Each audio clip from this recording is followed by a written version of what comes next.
तुम कैसे आकाओं के गुलाम हो, तुम कैसे आकाओं के नाम लेवा हो। एक बार सच्चे दिल से पुकार के तो देखो, गौसे पाक तशरीफ लाते हैं। प्यारे बुजुर्ग और दोस्तों, 11वीं क्यों करते हैं सुनो, और घरों पे झंडा लगाते, आप लोग लगाते नहीं मालूम, हमारे पास नए नए फतवे रे बड़े भाई, अब्बा थक गई तबीयत ये फतवों से ही है। झंडा लगाओ गौस का घर पे। वाह, क्यों लगाते हैं गौस का झंडा घर पे? कोई भी पूछे तो मेरे को बोलो तुम, नहीं तो मेरी तकरीर सुना दो, टेंशन न करो। हम आपको पूछे झंडा कहीं को लगाते, फर्ज है, वाजिब है, सुन्नत है, दीवाना है तू? नमाज है वो झंडा फर्ज होने के वास्ते? बोलो ना जी भाई, नमाज पढ़े तो पूछ, फर्ज पढ़ रहे, नफिल पढ़ रहे, सुन्नत पढ़ रहे, वाजिब पढ़ रहे, नमाज में है मसले, तू झंडे में कहीं को लाया? क्या झंडा अल्लाह ताला भेजे सो है? गौस के गुलाम निकाले सो है?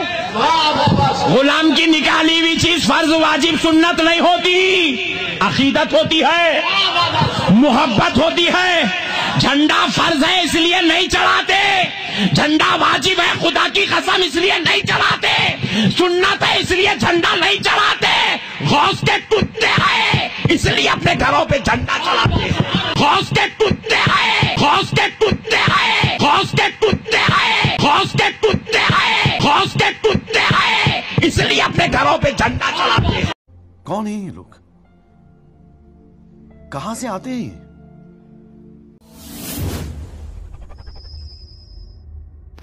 अस्सलामु अलैकुम वरहमतुल्लाहि वबरकातुहू। प्यारे दोस्तों साथियों, आज मैं एक वीडियो को लेकर आया हूँ और ये काला सांड है, गौसे पाक का दुश्मन।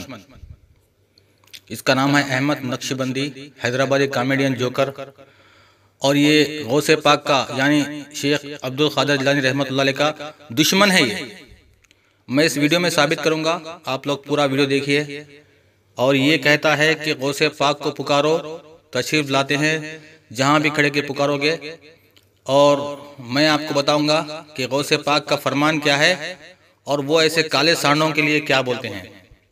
ऐसे मनहूस, नजीस, पलीत, नक्शबंदी, फारूक खान रिजवी, पीर साकिब शामी और ऐसे खबर के पुजारियों के लिए उनका फरमान क्या है, मैं आपको पेश करूंगा इंशाअल्लाह। आप लोग बने रहे साथ में और देखते रहे वीडियो, पूरा वीडियो देखें और देखने के बाद शेयर भी करें।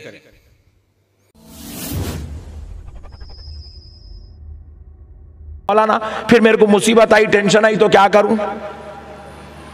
अरे दीवाने, तेरी टेंशन, तेरी मुसीबत को देख के ही अल्लाह गौसे पाक को पैदा करे। सुभान अल्लाह, सुभान अल्लाह। तेरे घर के तकलीफों को देखा अल्लाह ने तो गरीब नवाज को पैदा किया है। तेरे मुसीबतों को अल्लाह ने देखा तो हजरत मखदूम माहिमी को पैदा किया है। तेरे खानदान कबीले के झगड़ों को अल्लाह ने देखा, रंजो आलम मुसीबतों परेशानियों के बीच में लोगों को देखा तो अल्लाह ने हाजी अली सरकार को पैदा किया है। अल्लाह ने बहाउद्दीन नक्शबंद को पैदा किया है। अल्लाह ने शहाबुद्दीन सोहरवर्दी को पैदा किया है। अल्लाह ने जुनैद बगदादी को पैदा किया। अरे जब तेरी मुसीबत दूर नहीं होती तो सच्चे दिल से एक मर्तबा नजफ वाले आका मेरे मौला अली को पुकार ले। अल्लाह ने हर मुसीबत का हल बनाकर, मुश्किल कुशा बनाकर मौला अली शेरे खुदा हैदर कर्रार को अल्लाह ने पैदा किया।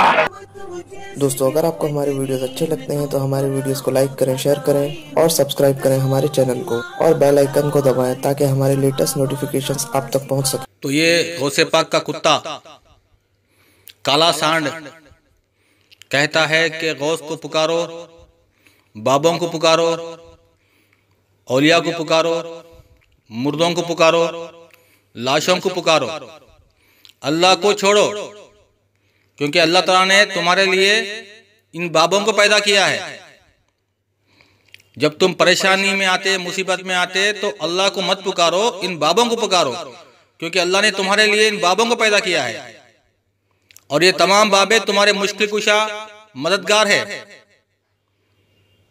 ये तमाम बाबे, अभी आपको मैं गौसे पाक जो शेख अब्दुल कादिर जिलानी रहमतुल्लाह अलैह है, जो अल्लाह के नेक बंदे थे, उनके कुछ लिखे हुए अल्फाज सुनाता हूँ उन्हीं की किताब से। आप सुनिए, उसके बाद में फैसला आप करिए कि इन दलालों के बारे में आपकी क्या राय है। गौसे पाक कहते हैं, लानत हो तुम पर तुम पर लानत हो, क्या तुम्हें शर्म तक नहीं आती? क्या कहते हैं? तुम पर लानत हो, क्या तुमको शर्म तक नहीं आती कि तुम अल्लाह के सिवा औरों को पुकारते हो? तुम अल्लाह के सिवा औरों को पुकारते हो। अपनी तमाम जरूरतें अल्लाह से मांगो, वो तुम्हारे सबसे ज्यादा नजदीक है, करीब है। फतह अल रब्बानी पेज नंबर 159 देखा आपने कैसे कहा? शेख अब्दुल कादिर जिलानी रहमतुल्लाह ने इन पे लानत की है। इनको कहा कि तुमको शर्म नहीं आती, तुम अल्लाह को छोड़ के औरों को पुकारते हो, जबकि अल्लाह तुम्हारे सबसे ज्यादा करीब है, नजदीक है। और आगे देखिए, अल्लाह के सिवा किसी और को मत पुकारो, जैसे कि मस्जिद अल्लाह के लिए होती है, इसलिए अल्लाह के साथ किसी और को मत पुकारो। फतह अल रब्बानी पेज नंबर 184। और ये लोग क्या करते हैं? अल्लाह के घर में खड़े होके पुकारते हैं, या गौसल मदद, या गौसल मदद, और गौसे पाक लानत करते हैं इन लोगों पर थूकते हैं इनके ऊपर, कहते हैं कि तुमको शर्म नहीं आती, लानतियो, मर्दूदो, पलीतो, तुम लोग अल्लाह को छोड़ दिए और खुद इन्हीं को पुकार रहे हैं।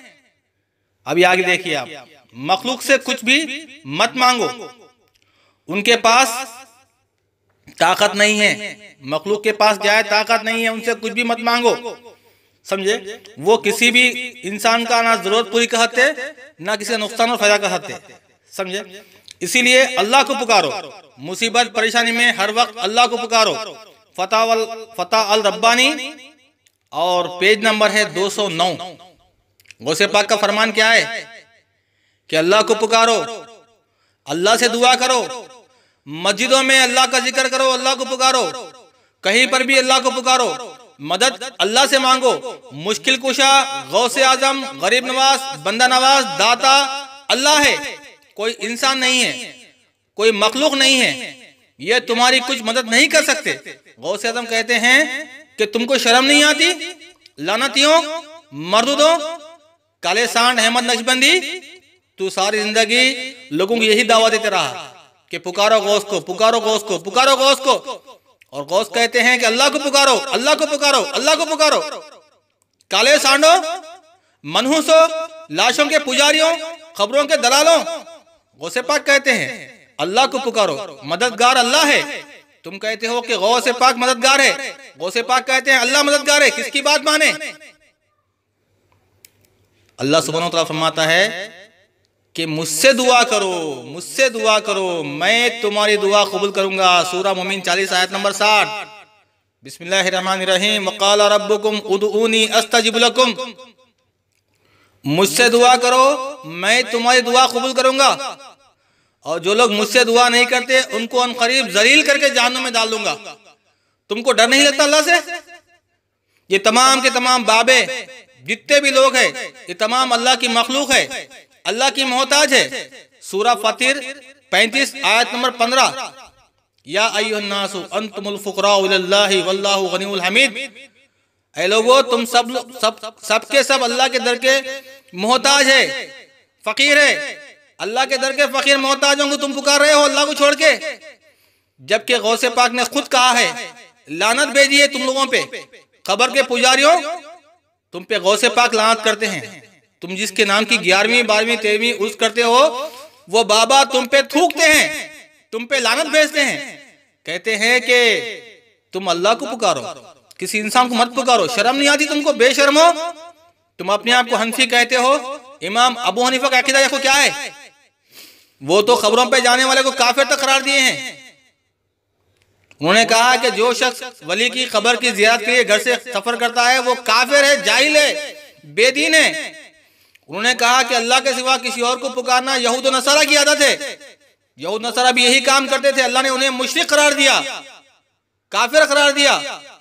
अल्लाह को छोड़ के किसी और को पुकारना बेदीनी है, जिंदीक है वो शख्स। समझ रहे? तुम हनफी भी नहीं हो। तुम अगर तुम हनफी होते तो अबू हनीफा रहमतुल्लाह अलैह की बात मान लेते, उनके अकीदे पे अमल करते। तुम खादी होते तो शेख अब्दुल कादिर जिलानी रहमतुल्लाह अलैह गौसे पाक की बात को तुम मान लेते, उनकी 11वीं नजर नियाज नहीं करते, उनको नहीं पुकारते तुम अल्लाह को छोड़ के। जो अल्लाह का नेक बंदा दीन की दावत देके दुनिया से जा चुका है, उस बंदे को बदनाम करते हो। गौसे पाक को तुम लोग बदनाम करते हो। गौसे पाक से तुमको दुश्मनी है, उनके ही नाम पे मरकटे बना ली तुमने। शर्म करो, सुधर जाओ, खबर पुजारियों बरेलवियों, सुधर जाओ। मुझे से क्यों इतनी, मैं तो कुरान का दाई हूँ, रसूलुल्लाह का वारिस, सहाबा का सिपाही हूँ। मुझे है कुफर से नफरत, मैं तो हक का फिदाई हूँ। जमाने के हर एक जालिम, हर जाबिर से लड़ता हूँ। मुझे जो